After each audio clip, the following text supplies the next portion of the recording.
Alright, I hope everybody's doing good today. I have a couple Isis Oracle cards I want to pull for you guys. I might just do two. The messages on the cards are kind of long, so we'll probably pull a couple and then we'll talk about it. My shirt is a little... I swear my boobs are not as big as this in real life. It just looks like I'm big titty Bertha fucking crazy. Yeah, it's the camera, I think, the angle. Anyways, let's do this. Oh, well. Okay. Bam.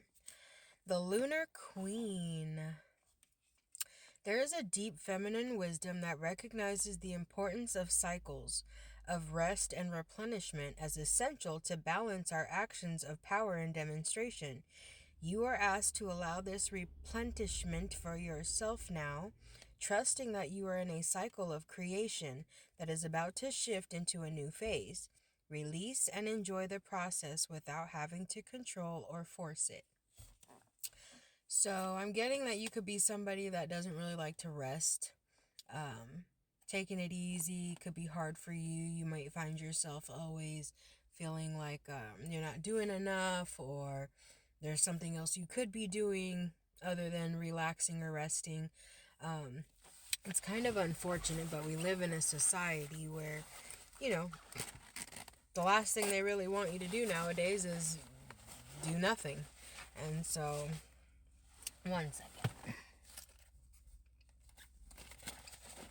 But yeah, so the last thing that they want you to do nowadays is to just actually do nothing. We live in a world full of media and, music and TV and all these entertainment, things, Xbox, Netflix. I mean, it's a never ending of how long can we keep your attention.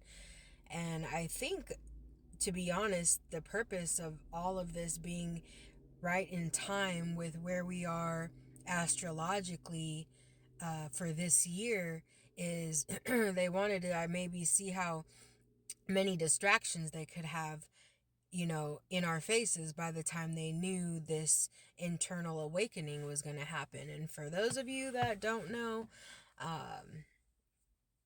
Google the significance of 2024 astrologically and what it means for us spiritually.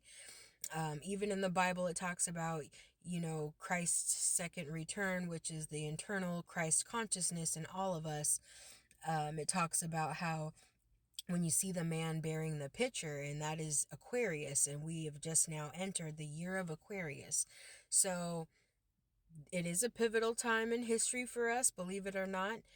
You might find yourself, just all of a sudden you are feeling called to, different things. And if you're someone that's already healthy and doing all the right things, then he's, how does he say he didn't come for the ones that were healthy? He came for the sick.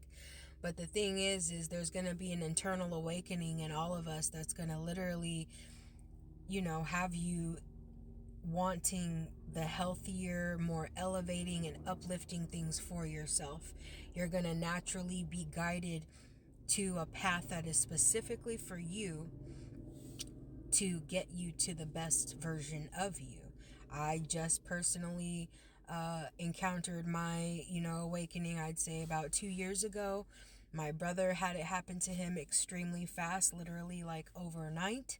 My mom is now going through it, so I don't know if it's contagious, but there's no way 3-4 members out of our family all around the exact same time, we all started kind of like just going through this whole cycle of like, I don't like, if you knew me 2 years ago, I'd probably be in jail.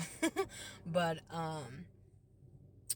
yeah, I don't eat red meat anymore. I go to the gym, I work out, I do things like meditating and walking barefoot to ground myself. I've gotten into crystals. I'm learning about herbs and spices and how to take care of yourself just in the best way possible. Because a lot of us that came from poverty, we grew up in survival mode. And survival mode is not thriving mode, and it's not just enough to live either. You want to thrive. You want to get to the point where you're thriving, and Some of us, especially if you grew up in poverty, you grew up, with a lack mindset, and you also grew up with generations before you that had it even worse than you.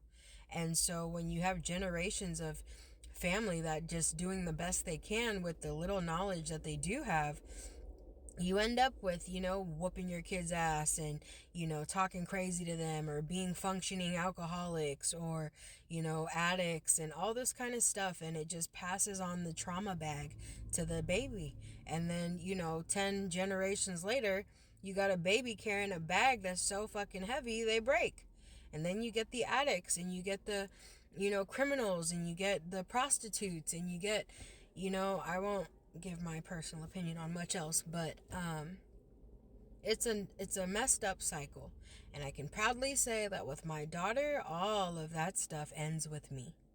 you know she has her own path. There's things she might have chosen to come here and experience, but I know on my end, for what I contribute to her life, it's gonna be the best that I can give. And I'm not saying that I don't have my bad days. And when I get this channel really going, I would love to be somebody who, shows you their daily life, just because I want to be someone that shows you the reality. Even when I start to get interested in some people's lives and I follow or watch a couple of videos, everybody still just tries to put such a good foot forward and hide the ugly days when the house is a fucking mess and you look like shit rolling out of bed. You know what I'm saying? And or you have your bad days and you don't do all the things you're aspiring to do, and you didn't eat healthy, and fuck being enlightened, fuck that bitch, and you lose it. I would really like to captivate my growth and show people realistically what it looks like to get to a better place, because it has a lot of ups and downs, especially if you're trying to do the right thing, and what kind of attitude that it takes to have on a regular basis, right? And I would say most of it is also just being gentle with yourself. You got to know that there is a specific path specifically for you, and take your time. Don't read it in a book. Try not to. What I like to do is I discover things on my own intuitively. I'm guided to certain things, products, situations, types of things to do, and then I Google them, because it's super exciting that way. Because then you're like, perfect example. You could be having fiber issues, right? And you just naturally you get guided to eating chia seeds or something, or granola, to keep it simple. And now you're like, oh, I don't ever eat granola, but I'm gonna start eating. And then maybe a week later you Google it and it's like, oh, this is super high in fiber, and you're like, that's what I was needing. So it's cool to see the magic that way, when you just intuitively, what does my body feel like right now? What is my body craving right now? Even if it's something you don't know how to cook, because I'm going through that part right now, where my diet, the things I physically know how to cook, I need to catch up with where I'm spiritually at now when it comes to food, because I want to just eat so much raw vegetables, and but I don't know how to cook everything and prepare all kinds of stuff, and so it frustrates me. So lately I've just been going to the farmer's market, I buy what my body's craving, and then I Google how to cook it and just figure that shit out. You spend a whole life waiting for somebody to help you figure that shit out yourself and get it done.